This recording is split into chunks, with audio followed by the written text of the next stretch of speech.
Hello hi నమస్తే welcome to MK media. నేను మీ Madhu Kalyan. So ఈ రోజు ఎపిసోడ్ గురించి అయితే మనం మాట్లాడుకుంటారు. మీరు చూడొచ్చు Bigg Boss episode. So full ఫన్నీగా అయితే ఉందని చెప్పవచ్చు ఈ రోజు. సో ఎక్కడ కూడా బోరింగ్ అనేది లేకుండా చాలా బాగున్నదని చెప్పవచ్చు. సో మణికంఠకి ఏదైతే బిగ్ బాస్ ఒక బాధ్యతలు అప్పచెప్పడం జరిగింది. సో అతను జాతకాలు చెప్పాలి, ఒక జ్యోతిష్ లాగా హౌస్ మేట్స్ అందరివి. సో రకంగా మణికంఠ చాలా బాగానే చేశాడు. బట్ లాస్ట్ సీజన్ లో అమర్దీప్ అంతా కాదని చెప్పవచ్చు. సో అమర్దీప్ ఫుల్ ఫన్నీగా ఫుల్ కామెడీగా చేశాడు. సో అక్కడ శివాజీ ఉండడం, శివాజీ ఆ యొక్క ప్రక్రియను ఇంకా ముందుకు తీసుకువెళ్ళాడు. తన దగ్గర మంచి ఫన్నీ కంటెంట్ తో ముందుకు తీసుకొచ్చాడని చెప్పవచ్చు అమర్దీప్ ఇద్దరు కలిపి. బట్ ఇక్కడ పర్లేదు, ఒక రకంగా అయితే లాక్కొచ్చాడు మన మణికంఠ. సో మణికంఠ అయితే ఇక్కడ మెయిన్ గా మనం మాట్లాడుకుంటే మణికంఠ అందరి జాతకాలు కూడా చెప్పాడు. సో విష్ణుప్రియ జాతకం చెప్తున్నప్పుడు సో తన లవ్ యాంగిల్ గురించి, అంటే పృథ్వీతో ఏదైతే ఒక ట్రాక్ నడుపుతుందో, అంటే అది ఎంటర్టైన్మెంట్ వేలోనే సేమ్ హౌస్ లో జస్ట్ ఫన్నీగా ఎంటర్టైన్ చేయడానికి అది అలా నడుపుతుంది. సో పృథ్వీ కూడా అలానే కంటిన్యూ చేస్తున్నాడు. సో అది కావచ్చు, వాళ్ళిద్దరి గురించి మాట్లాడడం కావచ్చు, నిఖిల్ గురించి కావచ్చు, సీత గురించి కావచ్చు, వాళ్ళ గురించి చెప్తున్నప్పటికీ బట్ మణికంఠ వేసే సెటైర్ల కన్నా వాళ్ళు మణికంఠ మీద వేసే సెటైర్లే ఎక్కువ ఉన్నాయి. అయితే ఇక్కడ మనం మాట్లాడుకోవాల్సిన అతి ముఖ్యమైన ఇంపార్టెంట్ టాపిక్ ఏంటంటే యష్మి మణికంఠ. అసలు యష్మి మణికంఠ మధ్యలో ఏం నడుస్తుంది? బట్ లైవ్ లో కావచ్చు, ఎపిసోడ్ లో కావచ్చు, మనకు చూపించడం లేదు కొంచెం, కానీ అక్కడ ఏదో నడుస్తుంది అన్నట్టు అయితే సోషల్ మీడియాలో అయితే చర్చ జరుగుతుంది.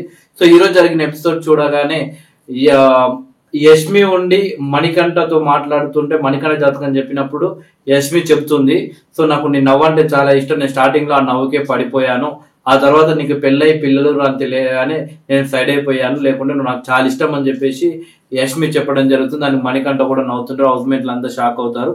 బట్ అంటే మణికంఠ అంటే యష్మికి అంత ఇష్టం ఉన్నప్పుడు ఎందుకు ఇద్దరి మధ్య ఒకటే గొడవలు, మణికంఠని యష్మి తిట్టడం కావచ్చు, టార్గెట్ చేసి అది ఇది అనడం, అంటే ఏదైతే ఉందో అది టామ్ అండ్ జెర్రీ ఫైట్ లాగా ఉంది. సో కానీ యష్మి చాలా చోట్ల కెమెరాలతో కావచ్చు ఎందుకు మణికంఠ ఇలా ఉంటున్నాడు, ఇలాంటి వాడిని ఎందుకు ఓటేస్తున్నారు, ఎందుకు ఆడియన్స్ ఇంకా బయటికి పంపట్లేదు, అది ఇది అని మాట్లాడుతుంది. బట్ యష్మికి మణికంఠ అంటే అంత ఇష్టం ఉన్నప్పుడు అలాంటి మాట్లాడొద్దు కదా. అంటే తను మ్యారేజ్ అయిపోయింది కాబట్టి అలా ఒకవేళ మ్యారేజ్ కాకుంటే తను తప్పు చేసినా ఏడ్చినా కానీ వెనుకేసుకొచ్చేదా? సో ఏమో తెలియదు ఇక.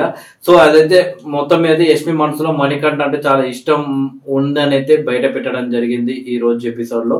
ఇకపోతే హౌస్ మేట్స్ కి సంబంధించిన ఫ్యామిలీస్ నుండి ఫుడ్ లెటర్స్ కానీ పంపడం జరిగింది. సో ఒక్కొక్కరిని కాన్ఫరెన్స్ రూమ్ లోకి పిలిచి అందులో వాళ్ళకి ఎవరైతే మీకు ఎక్కువ ఇష్టం కంటెస్టెంట్లలో హౌస్ మేట్స్ లో అని అడగడం, వాళ్ళు ఇద్దరు ముగ్గురు పేర్లు చెప్పడం, వాళ్ళకి సంబంధించిన ఫుడ్ ముందు పెట్టడం, అందులో ఎవరిదో ఒకటి తీసుకువెళ్ళాలి. సో ఆ రకంగా అయితే బిగ్ బాస్ అయితే గేమ్ డిజైన్ చేశాడు. సో ఆ రకంగా మెయిన్ ఫస్ట్ యష్మిని పిలిచారు. సో యష్మి ఏమనుకుందంటే అక్కడ పిలిచినప్పుడు సో నేను ఏం మాట్లాడుతున్నాను, బిగ్ బాస్ ఏం చేస్తున్నాడు, అది కంటెస్టెంట్ ఎవరు చూడట్లేదేమో అని చెప్పుకుంది.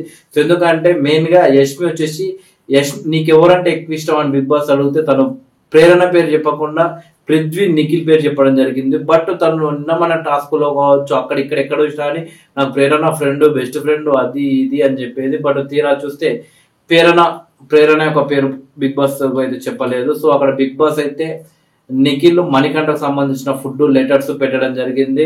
సో మణికంఠ తీసుకెళ్తావా లేక నిఖిల్ తీసుకెళ్తావా అంటే నిఖిల్ తీసుకెళ్తా అని చెప్పాడు. సో యష్మి చెప్పడం జరిగింది. అప్పుడు బయట నుండి చూస్తున్న మణికంఠ అయితే ఫుల్ ఎమోషన్ అయిపోయాడు. సో తన వైఫ్ తన వైఫ్ పేరు గుర్తులేదు సరిగా. సో తను యుఎస్ నుండి ఎప్పుడు వచ్చింది, ఇక్కడ ఉందా, అది ఇది అని టెన్షన్ పడుతున్నాడు. సో అక్కడ కండిషన్ సైలెంట్ అది అని చెప్పే వరకల్లా సైలెంట్ అయిపోతాడు. ఆ తర్వాత యష్మి వచ్చి మణికంఠకు చెప్తూ నీకు నేనున్నాను, నీకు లవ్ అన్ని మేము ఇస్తున్నాం కదా, నేను ఇస్తున్నాను కదా, అది ఇది అని ఏదేదో చెప్తుంటాడు. బట్ మనోడు బాగా ఎమోషనల్ అయిపోతాడు, కొద్దిసేపు అట్లానే ఉంటాడు. అలా ఒక్కొక్కరు ఫుడ్ ఒక్కొక్కరు అయితే తీసుకువెళ్తారు. మొత్తానికి మణికంఠకి ఏమో యష్మిది పృథ్వీది పెడతారు. అప్పుడు మణికంఠ వచ్చేసి పృథ్వీది తీసుకువెళ్తాడు. సో ఒకవేళ యష్మి తీసుకువెళ్తుంటే మణికంఠకు బాగుండదు. అంటే అప్పుడు మణికంఠ మైండ్ గేమ్ ఆడుతుండు, సో సింపతి గేమ్ ఆడుతున్నానే ముద్ర పడేది. ఎందుకంటే యష్మి తన తీసుకోకపోయినా కానీ యష్మి తీసుకోపోయినా అంటే జనాల దగ్గర మార్కు కొట్టేయడానికి అని ఒక ముద్ర పడేది.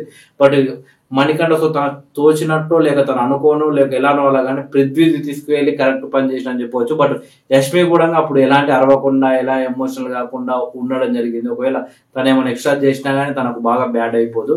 సో ఈ రకంగా ప్రక్రియ ముందుకు సాగింది. లాస్ట్ కు ఒక్కొక్క కంటెస్టెంట్ ఒక్కొక్కటి తీసుకెళ్లిన తర్వాత ఎవరైతే ఫుడ్ గెలుచుకున్న కంటెస్టెంట్ అంటే ఫుడ్ వచ్చిన కంటెస్టెంట్ లెటర్ వచ్చిన కంటెస్టెంట్ అని బిగ్ బాస్ గార్డెనర్ అని పిలుస్తాడు. సో అక్కడ ఎవరెవరు అయితే ఫుడ్ రాలేదో వాళ్ళందరూ ఒక టేబుల్ పైన పెట్టడం జరుగుతుంది. అప్పుడు అక్కడ ఉన్న హౌస్ మేట్స్ అంతా విష్ణుప్రియకి ఇవ్వాలని డిసైడ్ అవుతారు. సో అది మంచి నిర్ణయం అని చెప్పుకోవచ్చు. ఎందుకంటే విష్ణుప్రియకు మమ్మీ డాడీ ఎవరు లేరు. సో తనకు ఏదో ఒకటి బయట నుండి ఒక సపోర్ట్ ఉంది, తన చెల్లెలు కావచ్చు వాళ్ళ నుండి ఒక సపోర్ట్ ఉందని ఒక భరోసా విష్ణుప్రియకు వస్తే బాగుంటుంది. ఎందుకంటే ఫ్యామిలీస్ ఉన్న వాళ్ళకి ఆల్మోస్ట్ సపోర్ట్ ఉంటుంది, మమ్మీ డాడీ ఉంటే బయట బాగుంటుంది, వాళ్ళు అంతా సెట్ చేస్తారు. సో మమ్మీ డాడీ లేదు కాబట్టి విష్ణుప్రియకు ఒక స్ట్రెంత్ లాగా ఇస్తే బాగుంటుంది అని అనుకుంటాను. బట్ అదే టైంలో బిగ్ బాస్ ఈ నిర్ణయం తీసుకున్నారు. దాని మించి హౌస్ మేట్స్ ఎవరైతే అక్కడ ఉన్నారో వాళ్ళైతే మంచి నిర్ణయం తీసుకొని విష్ణుప్రియకి అయితే ఫుడ్ ఇవ్వడం జరిగింది. సో వాళ్ళ వాళ్ళ అంటే ఎవరో ఆంటీ అంట, తెలియదు ఆమె గురించి, కానీ ఆ ఆంటీ అయితే లెటర్ రాసి అయితే పంపడం జరిగింది వాళ్ళ చెల్లెల తరపున. ఎలాగనో మొత్తానికి విష్ణుప్రియ కూడా ఫుడ్ లెటర్ వచ్చేసింది. సో ఇది ఈ రోజుకి సంబంధించిన ఎపిసోడ్. మరి రేపు ఎలిమినేషన్ అనేది ఉంటుందా లేదా అనేది తెలియాల్సి ఉంది. సో బిగ్ ట్విస్ట్ ఇది. సో చూద్దాం ఏం జరుగుతుందో.